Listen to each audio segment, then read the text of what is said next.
ಶನಿ ಪ್ರದೋಷ ವ್ರತವು ಶಿವಾರಾಧನೆಯ ಅತ್ಯಂತ ಪವಿತ್ರ ಕ್ಷಣವಾಗಿದೆ. ಶನಿವಾರದಂದು ಸೂರ್ಯಾಸ್ತದ ನಂತರ ಬರುವ ತ್ರಯೋದಶಿ ತಿಥಿಯೇ ಪ್ರದೋಷ ಕಾಲ ಎಂದು ಕರೆಯಲ್ಪಡುತ್ತದೆ.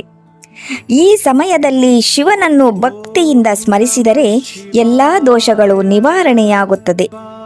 ವಿಶೇಷವಾಗಿ ಕಾಳಸರ್ಪದೋಷ, ಪಿತೃದೋಷ ಮತ್ತು ಶನಿಗೆ ಸಂಬಂಧಿಸಿದ ಅಡೆತಡೆಗಳು ದೂರವಾಗುತ್ತದೆ. ಪೂಜೆ, ವ್ರತ ಅಥವಾ ಉಪವಾಸ ಮಾಡಲು ಸಾಧ್ಯವಾಗದವರು ಈ ಪ್ರದೋಷ ಮಂತ್ರವನ್ನು ಕೇಳಿ ಅಥವಾ ಪಠಿಸಿ. ಇದನ್ನು ಶ್ರದ್ಧೆಯಿಂದ ಕೇಳಿದರೂ ಸಾಕಷ್ಟು ಪುಣ್ಯಫಲ ಲಭಿಸುತ್ತದೆ. ಬನ್ನಿ, ನಮ್ಮ ಮನಸ್ಸನ್ನು ಶಿವನ ದಿವ್ಯ ನಾಮ ಸ್ಮರಣೆಯಲ್ಲಿ ಲೀನಗೊಳಿಸೋಣ.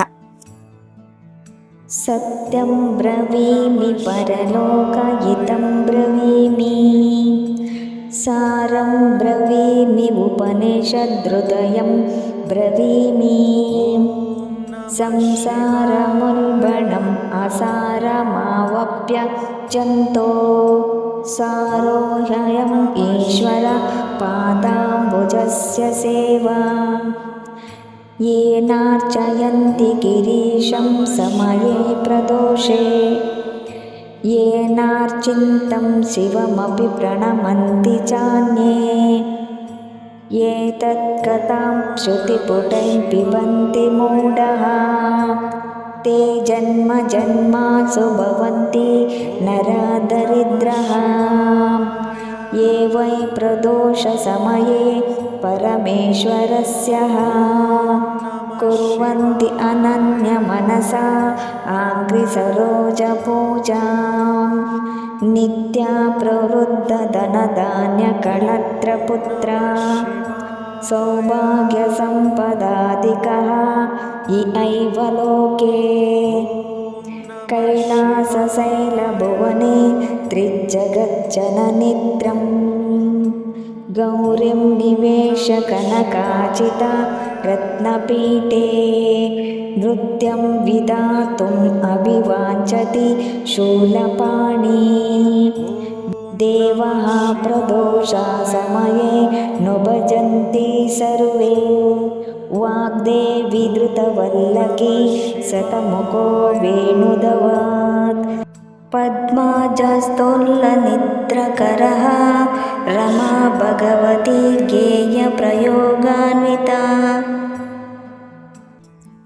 ವಿಷ್ಣುಃ ಸಾಂದ್ರಮೃದಂಗವಾದನಪಟುಃ, ದೇವಃ ಸಮಂತಾಸ್ಥಿತಃ ಸೇವಂತೆ ತಮನೋ ಪ್ರದೋಷಮಯೇ, ದೇವಂ ಮೃಡಾನೀಪತಿಂ ಗಂಧರ್ವಯಕ್ಷಪಥಘೋರ ಸಿದ್ಧಸಾಧ್ಯ, ವಿದ್ಯಾಧರ ಅಮರಾವರ ಅಪ್ಸರಂಸಾ ಗಣಶ್ಚ, ಏನ್ಯೇ ತ್ರಿಲೋಕನಿಲಯ ಸಹ ಭೂತವರ್ಗಃ, ಪ್ರಾಪ್ತೆ ಪ್ರದೋಷ ಸಮಯೇ ಹರಪಾರ್ಶ್ವಸಂಸ್ಥಃ, ಅತಃ ಪ್ರದೋಷೆ ಶಿವ ಏಕ ಏವ, ಪ್ರಜ್ಯೋತಾನಾನ್ಯ ಹರಿಪದ್ಮಜಾದ್ಯಃ, ತಸ್ಮಿನ್ ಮಹೇಶೇ ವಿಧಿನೇಚ್ಯಮಾನೆ, ಸರ್ವೇ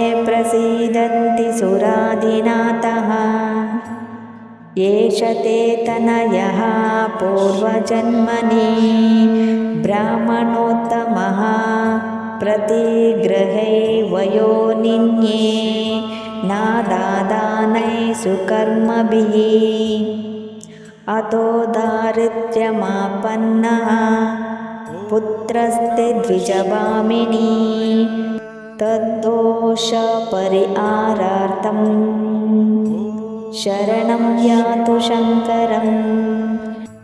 ಇತಿ ಶ್ರೀ ಸ್ಕಂದೋಕ್ತ ಪ್ರದೋಷ ಅಷ್ಟೋತ್ತರಾಷ್ಟಕಂ ಸಂಪೂರ್ಣಂ. ಈ ಸ್ತೋತ್ರದ ಪಠನವು ನಿಮ್ಮ ಜೀವನದಲ್ಲಿ ನೆಮ್ಮದಿಯನ್ನು ತರಲಿ. ಶಿವನ ದಿವ್ಯ ಅನುಗ್ರಹ ಸದಾ ನಿಮ್ಮ ಮೇಲೆ ಇರಲಿ.